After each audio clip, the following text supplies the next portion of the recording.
Good morning students. पिछले class में हमने पढ़ा था स्टेट गवर्नमेंट के बारे में। स्टेट गवर्नमेंट के बारे में हमने गवर्नर पढ़ लिया, चीफ मिनिस्टर पढ़ लिया, काउंसिल ऑफ मिनिस्टर्स पढ़ लिया और उसके फंक्शंस पढ़ लिए। और ये तो स्टेट गवर्नमेंट के बारे में हमने जाना, लेकिन अब हम जानेंगे क्या कि जो निचले स्तर पे यानी गांव के लेवल पे, शहर के लेवल पे यानी लोकल लेवल पे जो गवर्नमेंट होती है, जिसका कि हमने बताया था कि एक लोकल सेल्फ गवर्नमेंट भी होता है कि हायर लेवल पे हो गया सेंट्रल गवर्नमेंट, उसके बाद स्टेट लेवल पे स्टेट गवर्नमेंट और लोकल लेवल पे होता है लोकल सेल्फ गवर्नमेंट यानी स्थानीय स्वशासन। तो इसके अंतर्गत हम लोग उठाएंगे how we govern our communities, यानी हम अपने समुदाय का ही शासन या समुदाय का शासन हम लोग कैसे करते हैं। तो इसके अंतर्गत सबसे पहले हम देखेंगे लोकल सेल्फ गवर्नमेंट के बारे में जानेंगे कि लोकल सेल्फ गवर्नमेंट आखिर होता क्या है, स्थानीय शासन क्या होता है। स्थानीय शासन के रूप में हम लोग देखते हैं पंचायती राज सिस्टम को। पंचायती राज सिस्टम, तो पंचायती राज सिस्टम जो है ये 3 टायर सिस्टम है। 3 स्तर पे पंचायती राज को बांटा गया है। फर्स्ट लेवल जो है वो होता है विलेज पंचायत या उसी को और ग्राम पंचायत, यानी विलेज पंचायत या ग्राम पंचायत दोनों ही कहते हैं, जो कि विलेज लेवल पे होता है, गांव के स्तर पे होता है। दूसरा जो टायर आता है सेकंड टायर होता है ब्लॉक समिति और पंचायत समिति। ब्लॉक समिति कहिए या पंचायत समिति कहिए, दोनों एक ही चीज है। ये होता है ब्लॉक लेवल पे, प्रखंड स्तर पे। और तीसरा जो टायर है जो कि हायर टायर है लोकल सेल्फ गवर्नमेंट का, वो होता है जिला परिषद, जो कि डिस्ट्रिक्ट लेवल पे होता है। अब हम देखेंगे कि आखिर किसके अंडर में होता है, कौन कौन इसका मुखिया होता है, कौन इसका प्रधान होता है या कौन इसका हेड होता है। तो विलेज पंचायत या ग्राम पंचायत का जो हेड होता है उसको कहा जाता है प्रधान या मुखिया, जो कि गांव में सब लोग जानते होंगे, मुखिया के नाम से प्रसिद्ध है हमारे बिहार में। तो और ब्लॉक स्तर पे ब्लॉक समिति जो होती है या पंचायत समिति जो होती है, उसका जो हेड होता है उसको कहते हैं प्रमुख। और जिला परिषद जो कि डिस्ट्रिक्ट लेवल पे होता है, वो होता है उसका हेड डिस्ट्रिक्ट मजिस्ट्रेट के लेवल का कोई व्यक्ति, जो कि सरकार के द्वारा अपॉइंटमेंट किया जाता है। ओके, डिस्ट्रिक्ट कलेक्टर उसका हेड होता है और उसी के समानांतर या सिमिलर कोई व्यक्ति को अपॉइंट किया, सेलेक्ट किया, इलेक्शन के द्वारा इलेक्ट किया जाता है, जो कि डिस्ट्रिक्ट लेवल पर जिला परिषद का हेड होता है। अब हम देखते हैं कि आखिर पंचायती राज सिस्टम किसके द्वारा आई, कब आया, इसका रिकमेंडेशन किसने किया। तो इसका रिकमेंडेशन किया था बलवंत राय मेहता कमेटी ने।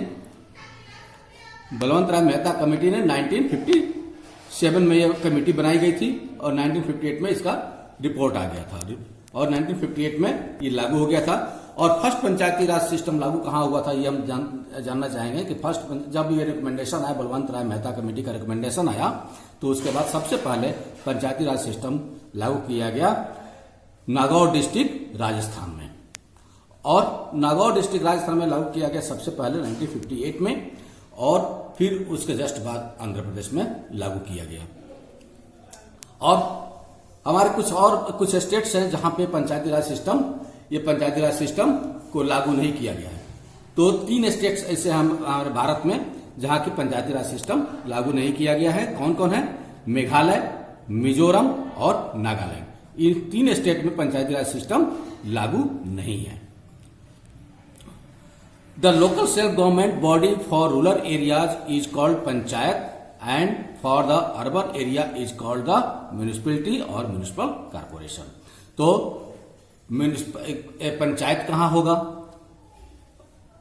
तो पंचायत होगा जो ग्रामीण क्षेत्र हैं। तो ग्रामीण क्षेत्र में जो लोकल सेल्फ गवर्नमेंट बॉडी होगी, उस एरिया के लिए, रूरल एरिया के लिए जो होगा वो पंचायत कहा जाएगा। और जो शहरी क्षेत्र के लिए यानी अर्बन एरिया के लिए जो होगा लोकल सेल्फ गवर्नमेंट, उसको म्युनिसिपैलिटी या म्युनिसिपल कॉर्पोरेशन नाम दिया गया है।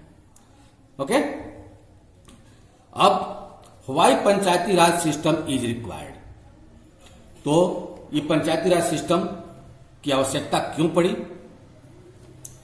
तो हम देखते हैं कि पंचायती राज सिस्टम की आवश्यकता इसलिए पड़ी कि जब केंद्र स्तर पर हम लोग देखते हैं, भारत एक बहुत बड़ा विशाल देश है, तो कोई व्यक्ति दिल्ली में बैठा हुआ है और दिल्ली में बैठ करके पूरे देश को देख ले, पूरे देश के सिस्टम को सुधार दे, ये संभव नहीं हो पाता, जिसके लिए कि राज्यों का विभाजन किया गया।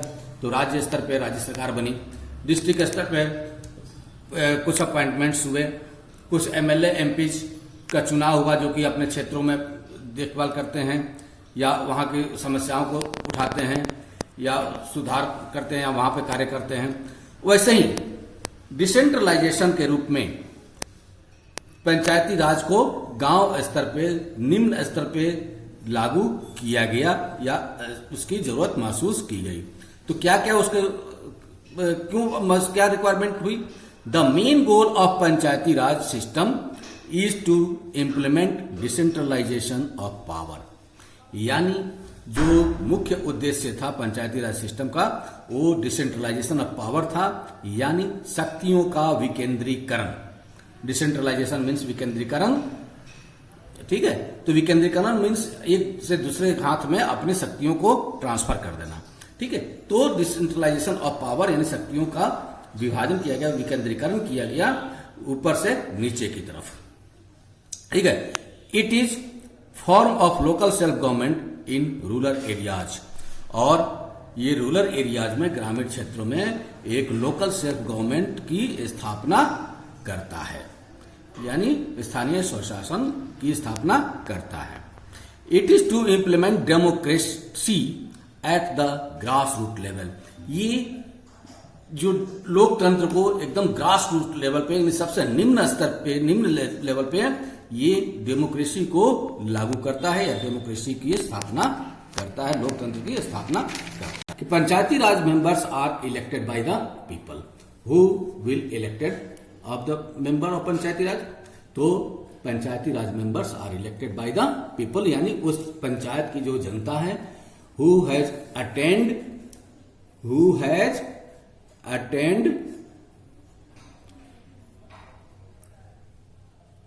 18 years of age, 18 years of age। तो जो व्यक्ति उस क्षेत्र का, उस पंचायती राज क्षेत्र का 18 वर्ष या उससे अधिक का है, उसका इलेक्टोरल लिस्ट में नाम है, तो वो पंचायती राज मेंबर्स को या सदस्यों को चुन सकता है। The area of panchayat is divided into a smaller area called constituencies or wards. The members are elected for 5 years. जो पंचायती राज का जो एरिया है वो पंचायत को क्या करता है, छोटे छोटे कंस्टिट्यूएंसीज में बांट दिया जाता है, जिसको कि हम लोग कंस्टिट्यूएंसीज या वार्ड के नाम से जानते हैं, और जो इसके मेंबर चुने जाते हैं वो 5 वर्षों के लिए चुने जाते हैं। Some seats are reserved for women, scheduled caste यानी STs, scheduled tribes यानी STs and other backward classes means OBCs। तो पंचायती राज सिस्टम में जितने भी सीट्स पंचायत के लिए हैं, उसमें से कुछ सीटें schedule caste, schedule tribes, women और अदर बैकवर्ड क्लासेज के लिए रिजर्व हैं। वहां से केवल उसी कैटेगरी के लोग इलेक्शन में भाग ले सकते हैं। और एक है local MLAs and MPs become members of the block committees and Zila Parishad. Also all the heads of the gram panchayat means gram panchayat का जो हेड कौन होता है, प्रधान या मुखिया, become member of the block samiti. तो जो भी उस एरिया के, जिस एरिया में पंचायत है, उस एरिया के जो भी एमएलए होंगे या एमपी होंगे, वो क्या होगा, वो ब्लॉक समिति और जिला परिषद के भी सदस्य होंगे। ठीक है, उसके सदस्य भी वो होंगे। एमपी एमएलए तो अपना रहे नहीं, लेकिन वो ब्लॉक समिति और जिला परिषद के भी सदस्य ऑटोमेटिकली बन जाते हैं। ठीक है, और ठीक इसी प्रकार से जो हेड होते हैं ग्राम पंचायत के, या जिसको कि मुखिया या प्रधान कहा जाता है, वो क्या होते हैं, become members of the block समिति। वो क्या होता है, ऑटोमेटिकली ब्लॉक समिति के भी सदस्य बन जाते हैं। Similarly all the heads of the block samiti become member of the zila parishad. These members are called ex officio members. ठीक उसी प्रकार से जिस प्रकार से पंचायती राज के पंचायत के जो मेंबर्स हेड होते हैं वो ब्लॉक समिति के मेंबर बन जाते हैं, ठीक उसी तरह से जो ब्लॉक समिति के मेंबर हेड हैं, ब्लॉक समिति के जो हेड हैं, कौन हेड होता है? प्रमुख. तो जो ब्लॉक समिति के हेड हैं प्रमुख, वो ऑटोमेटिकली जिला परिषद के सदस्य भी या मेंबर बन जाते हैं और इन सदस्यों को एक्स ऑफिशियो मेंबर यानी एक्स ऑफिशियो मीन्स पदेन सदस्य, तो इन को पदेन सदस्य भी कहा जाता है यानी एक्स ऑफिशियो मेंबर भी कहा जाता है. The state government representative are appointed in panchayat called panchayat secretary. और ये तो हो गया पॉलिटिकल पोस्ट, हमारा राजनीतिक पद हो गया.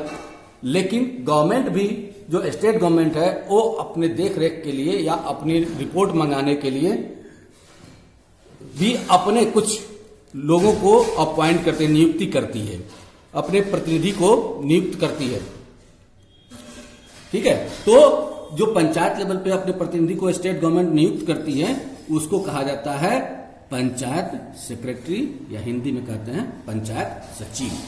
ठीक है. The BDO is the governments representative in the block samiti. तो पंचायत सेक्रेटरी तो हो गया तुम्हारा पंचायत स्तर पे, लेकिन ब्लॉक समिति स्तर पे, ब्लॉक समिति स्तर पे, प्रखंड स्तर पे बीडीओ को स्टेट गवर्नमेंट के द्वारा अपॉइंट किया जाता है. बीडीओ की नियुक्ति, BDO means block development officer. ठीक है. ये सरकारी पोस्ट है जो कि स्टेट पब्लिक सर्विस कमीशन से व्यक्ति को चुना जाता है. ठीक है. तो इस गवर्नमेंट अपने प्रतिनिधि के रूप में बीडीओ को नियुक्त करती है ब्लॉक समिति में. ठीक है. And an officer of the rank of DM appointed to the zila parishad. ठीक है. तो डीएम मीन्स डिस्ट्रिक्ट मजिस्ट्रेट, और डिस्ट्रिक्ट लेवल पे अब हम जाते हैं जिला परिषद में, तो जिला परिषद में डीएम यानी डिस्ट्रिक्ट मजिस्ट्रेट के रैंक के बराबर एक ऑफिसर को स्टेट गवर्नमेंट जिला परिषद में नियुक्त करती है. ठीक है. तो आज हम एक तरह से लोकल सेल्फ गवर्नमेंट के इंट्रोडक्शन के बारे में जाने, इंट्रोडक्शन देखें, और नेक्स्ट क्लास में हम देखेंगे कि इसके फंक्शन क्या हैं, पंचायती राज के फंक्शन क्या हैं, पंचायती राज के सोर्स ऑफ इनकम क्या हैं, कहां से वो कार्य करती है पंचायती राज, कहां से अपने इनकम को का जुगाड़ करती है, इसके बारे में हम लोग नेक्स्ट क्लास में देखेंगे. Thank you students. Have a nice day.